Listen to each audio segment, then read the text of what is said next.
O Estadão acabou de publicar uma investigação que vai te deixar aí, de queixo caído. A família de Alexandre de Moraes comprou 23,4 milhões de reais em imóveis nos últimos 5 anos e triplicou o patrimônio imobiliário desde que ele entrou no STF. André Mendonça ele decidiu que Moraes e Toffoli não vão escapar. A Folha de São Paulo trouxe pra gente um bastidor quentíssimo sobre o andamento da delação do Vorcaro. Sejam bem-vindos, o meu nome é Bruno, deixe o seu like e inscreva-se no canal.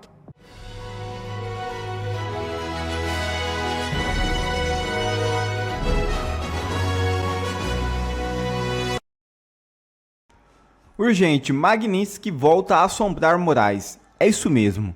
O ex-deputado federal Eduardo Bolsonaro declarou que existe a possibilidade de um ministro do Supremo Tribunal Federal, Alexandre de Moraes, voltar a ser incluído em sanções previstas pela Lei Magnitsky, eventualmente aplicadas pelo governo de Donald Trump nos Estados Unidos.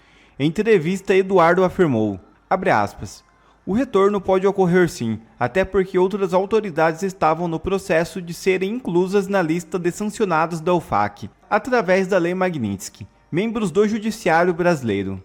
Quando os Estados Unidos suspenderam a Lei Magnitsky para o Moraes e a sua esposa Viviane Barsi de Moraes, ele não o fez declarando-os como não violadores de direitos humanos, ou seja, todos os ingredientes estão lá. Basta uma conveniência política para o Trump, o secretário Rubio e o secretário Bessent apertarem novamente o botão e voltar a vigorar a Magnitsky contra essas pessoas. Fecha aspas, afirmou Eduardo Bolsonaro. Young comenta enriquecimento extraordinário de Moraes e cobra investigação da PGR. É isso mesmo. Em 5 anos, o ministro desembolsou à vista 23,4 milhões de reais na compra de imóveis em Brasília e São Paulo.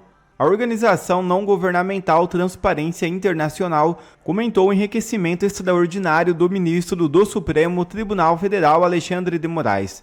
A ONG cita reportagem publicada nesta segunda-feira pelo jornal O Estado de São Paulo sobre o patrimônio de Moraes. Segundo o jornal, o patrimônio imobiliário do ministro e de sua mulher, Viviane Barsi, cresceu 266% desde que ele passou a integrar o STF, em março de 2017. Família Moraes triplicou seu patrimônio enquanto ele salvava a democracia. O Estadão acabou de publicar uma investigação que vai te deixar aí, de queixo caído. A família de Alexandre de Moraes comprou 23,4 milhões de reais em imóveis nos últimos 5 anos e triplicou o patrimônio imobiliário desde que ele entrou no STF. Eu vou te mostrar agora os números, os imóveis e as conexões que fazem essa história ficar cada vez mais difícil de explicar. E deixa eu colocar uma coisa muito importante aqui já de cara. Não tem nada de moralmente ou legalmente errado em enriquecer se a atividade for lícita, se for legítima. O problema surge quando há indícios de atividades ilícitas, ilegítimas, quando a riqueza não encontra justificativa legítima. E pior ainda se nós estivermos falando de um ministro do Supremo, que tinha que ser o primeiro a dar exemplo. Aí tem tudo de errado. Lê aqui comigo o que foi que o Estadão levantou. O ministro do STF, Alexandre de Moraes, e a sua esposa, a advogada Viviane Barsi, tiveram aumento de 266% do patrimônio imobiliário desde que ele passou a integrar a mais alta instância do Poder Judiciário em março de 2017. Atualmente, o casal possui 17 imóveis avaliados em 31,5 milhões de reais. E olha esse dado, gente. Desde 2021, o casal desembolsou 23,4 milhões de reais em imóveis. 23 milhões de reais em imóveis. Valor que corresponde a mais de 67% de todos os investimentos nominais deles no mercado imobiliário ao longo de quase 3 décadas. Ou seja, em apenas 5 anos, Moraes gastou em imóveis mais do que nos últimos 25 anos anteriores somados. E de onde que vem esse dinheiro, hein? Em 2017, antes do STF, Moraes ganhava 33 mil reais por mês. Hoje ele ganha 46 mil reais, um aumento aí de 39%. Todos os cargos que ele ocupou antes tinham vencimentos próximos ao teto do funcionalismo público. Mas, evidentemente, gente, isso não chega perto dos 23 milhões de reais em imóveis. Faz uma conta rápida comigo aqui, ó. O salário de ministro do Supremo aí de 46 mil reais brutos, descontados os impostos, dá um salário líquido de 35 mil reais. Ainda que ele tivesse uma economia tremenda, ainda que ele vivesse com 20 mil reais, gastasse 20 mil reais apenas dos 35 mil líquidos que ele recebe, e ele guardasse quase metade do que ele ganha, guardasse 15 mil reais por mês, esses 15 mil reais por mês guardados vão somar em 10 anos de economias 1 milhão e 800 mil reais. Mas vamos aos imóveis. Mansão de 776 metros quadrados no Lago Sul, em Brasília, arrematada por 12 milhões de reais. Apartamento de alto padrão em Campos do Jordão, 8 milhões de reais. Apartamento no Jardim Paulista, 1 milhão de reais, pago em parte via Pix. 7 imóveis no Jardim América, 4 lotes em São Roque. Lembre, toda aquela economia, 15 mil por mês, quase metade do salário, em 10 anos soma 1 milhão e 800 mil. Não bate. E agora conecta com o que nós já sabemos. O contrato do escritório da Viviane com o Banco Master foi de 129 milhões de reais em 3 anos, com pagamentos de 3,6 milhões de reais por mês. Teriam sido pagos efetivamente cerca de 80 milhões o contrato. Só que o Estadão consultou 13 dos maiores escritórios de advocacia do país e descobriu que os valores pagos pelo Master e a Viviane destoam significativamente do que é praticado no mercado, mesmo quando você toma em conta os advogados de elite, os escritórios mais caros do Brasil e até do mundo. Não bate. Especialistas avaliaram que o trabalho prestado na área de compliance não passaria de 10 milhões de reais nas grandes firmas do ramo especializadas. E a Viviane não tem especialização, tem marketing. Gente, e aqui a conexão que eu prometi para vocês. O Estadão revela que o número de ações da Viviane em tribunais superiores saltou de 27 para 152 desde que o marido se tornou ministro. Gente, se fossem ações que o cliente vai lá, busca preços, faz a contratação, tudo bem, é do jogo, renda lista, legítima, ok, parabéns.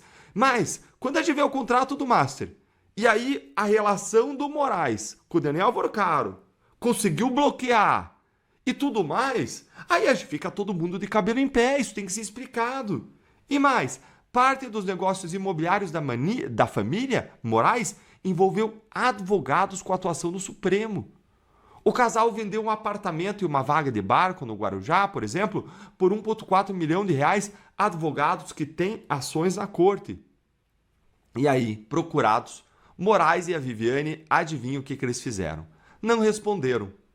Patrimônio que triplica, contrato de 129 milhões com o banco investigado, 8 voos de jatinhos do Vorcaro, ações da esposa que saltam de 27 para 152, relações ali de negócios com advogados da corte e quando a imprensa pergunta, silêncio. Os fatos estão aí, merecem ser investigados, esclarecidos, só que apenas a imprensa pergunta e investiga. O órgão responsável oficialmente por investigar, a PGR, continua em silêncio. Você acha que esse patrimônio aí tem explicação? Conta para nós nos comentários a sua opinião. André Mendonça, ele decidiu que Moraes e Toffoli não vão escapar. A Folha de São Paulo trouxe pra gente um bastidor quentíssimo sobre o andamento da delação do Vorcaro.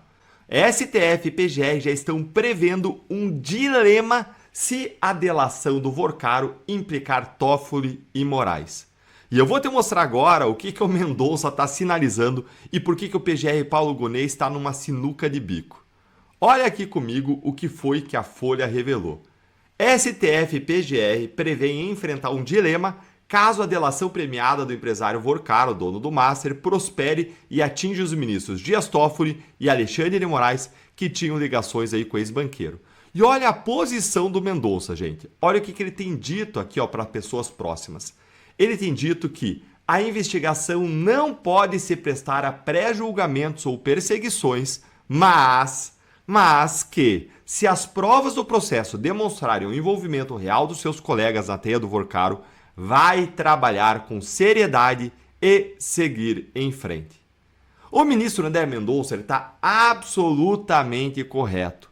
Ele está simplesmente seguindo o que diz a lei, dando a todos o benefício da dúvida, decidindo de acordo com o devido processo legal e com respeito à proteção aí de todas as garantias dos investigados, mas ressaltando que ele não vai deixar de seguir as provas da investigação simplesmente porque chegaram a ministros do Supremo. É a coisa certa a fazer, porque se nós vivemos em um Estado democrático de direito, a lei e o direito deve valer para todos, seja uma pessoa na rua ou um ministro do Supremo.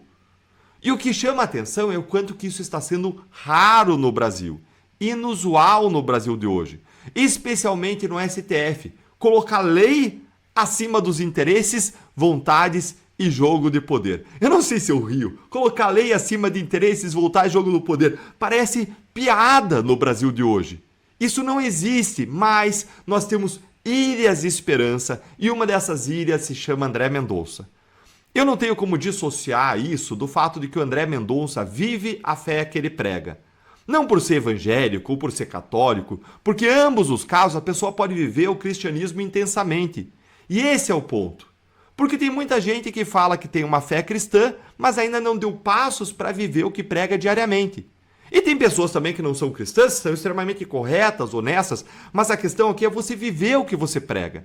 E ele dá vários sinais de que ele vive o que ele prega. Dá uma olhadinha nisso aqui, ó.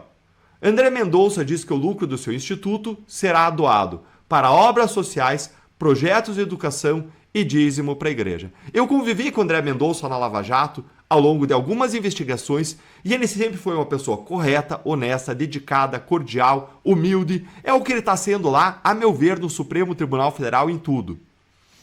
Como nós precisamos de bons exemplos hoje, diante de tanto mau exemplo, no governo federal, no parlamento, nas presidências das casas do parlamento, no Supremo, como nós precisamos de pessoas que sejam bons exemplos, porque a palavra ensina, mas o exemplo arrasta.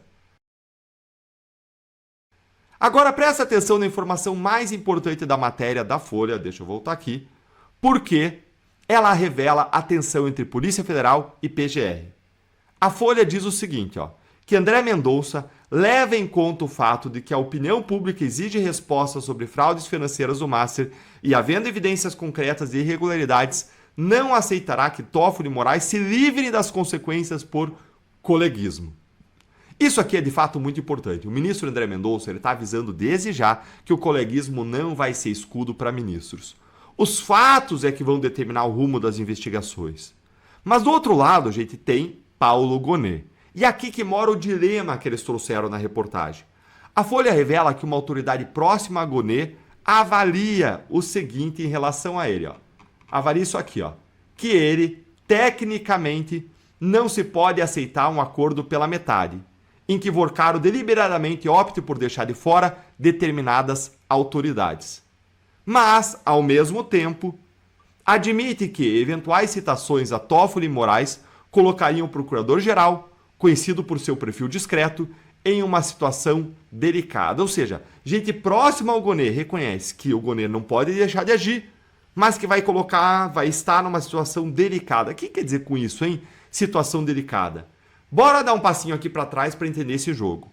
O PGR Paulo Gonet é alguém que foi indicado e reconduzido por Lula ao cargo depois de um lobby intenso do Gilmar e do Moraes.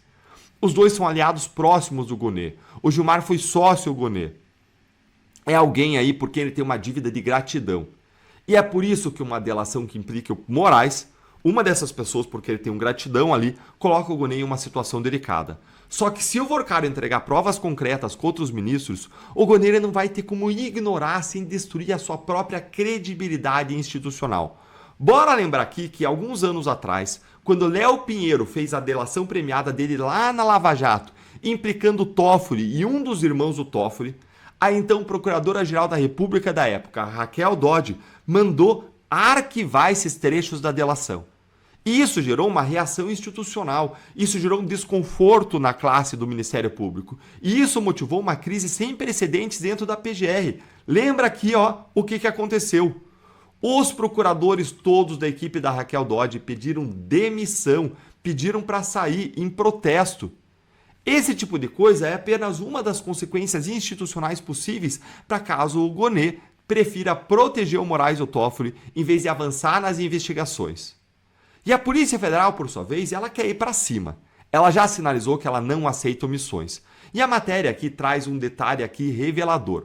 Logo no início aqui das negociações, advogados que representam o Vorcaro chegaram a sugerir... Gente, olha que inacreditável. Isso aqui eu tive que ler, reler. Chegaram a sugerir, os advogados do Vorcaro sugeriram que não fossem mencionados os ministros do Supremo.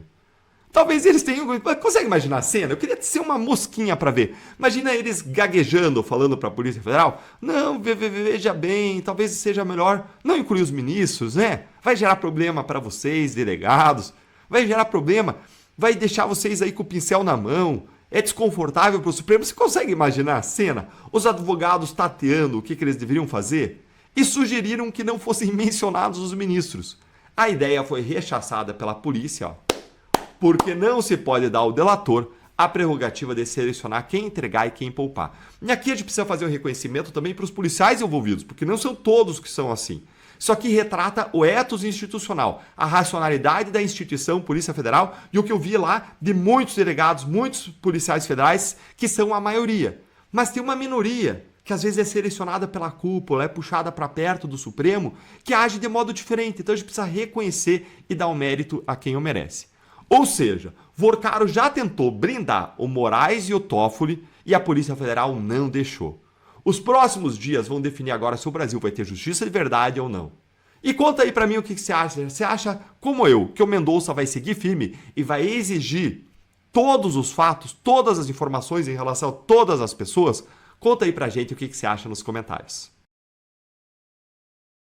Obrigado a você que assistiu esse vídeo até aqui. Deixe o seu comentário e não se esqueça de se inscrever no canal e deixar o seu like. Até a próxima!